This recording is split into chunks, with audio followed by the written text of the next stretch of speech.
most appreciate the chance to deal with people one-on-one. I do digital consulting for Catholic churches and other nonprofit communities in the Philadelphia city and region. And one of the great pleasures is that people equate digital usually with non-human interaction, with tech stuff or social networking and things like that.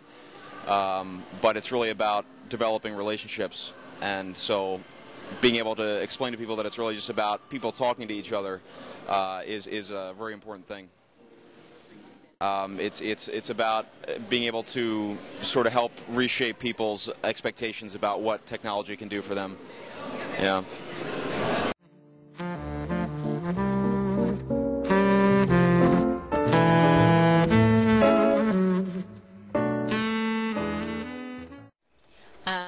I think my most recent career accomplishment is when we started a program here at my office, or I started a program called Residency Eye Care, where we go out to patients' homes to provide eye care services to elderly patients that can't get out, and developmentally disabled patients, to provide them eye care, follow-up care, and eyeglasses. And that is close to my heart. It's a program that's close to my heart because I'm helping people doing a career that I love.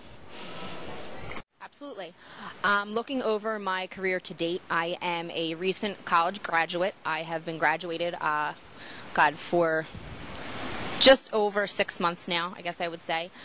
So definitely the time at looking for a job, it's very frustrating. Being lucky enough to go to college, totally appreciate that.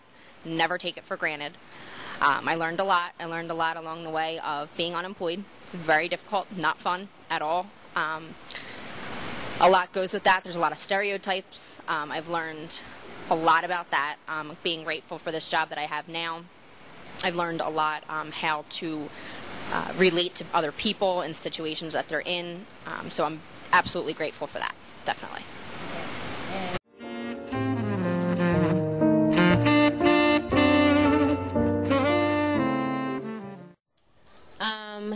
Well, one of my successes, I think, and a lot of women can probably relate to this, is returning to work after having children.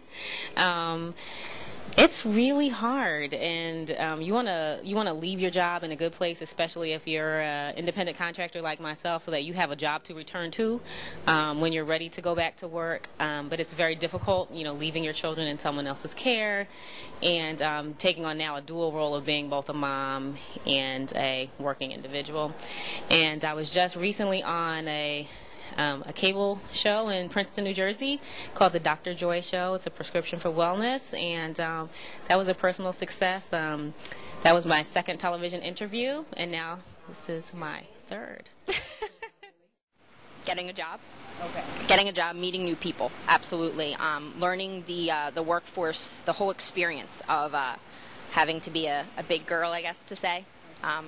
It's definitely a learning experience, and being at my new career for about a month, I have really had to grow up, move out of the house, out of living under mom and dad's rules, be on my own, kind of set my own rules for myself. So that's what I've learned in the past month about being in the workforce, and I am very grateful for it.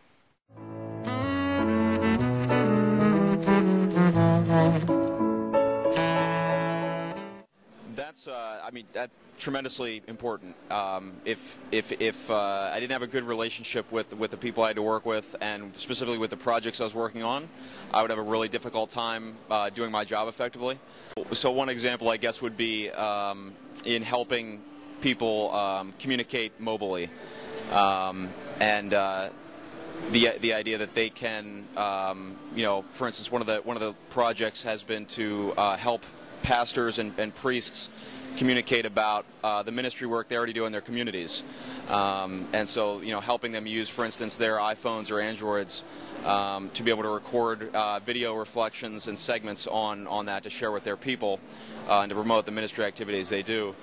And that's a real tangible example of how you can take things that are already happening in the community and make them relevant to a much wider audience, people that aren't directly impacted by the activity, but can now learn about something that's happening in their specific neighborhood, and that's really rewarding.